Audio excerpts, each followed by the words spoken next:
in 1977.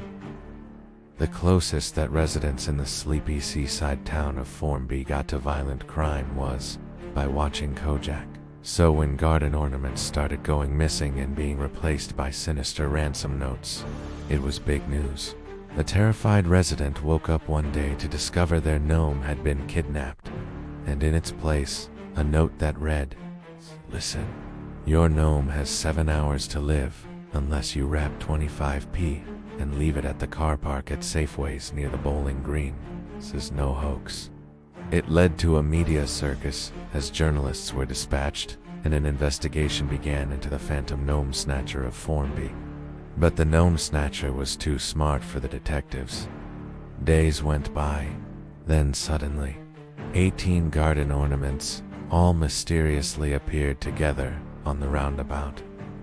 The Liverpool Echo reported that it included 8 gnomes, 1 Snow White, 3 frogs, 2 squirrels, 1 peacock, 2 toadstools, and a rabbit.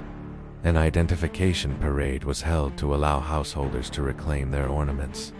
Now, nearly 50 years on, the mystery has been solved. A 62-year-old man calling himself Arthur went on the radio to confess to the crime. Arthur said he was 15 at the time and he committed the misdeeds with his 5-year-old brother, Colin. "I still can't remember what made me do it," he said. "We just saw a gnome in a garden and we wondered why people had them. So we went out that evening and we looked around the neighborhood and found at least a dozen gardens with gnomes in, and we made a note of them.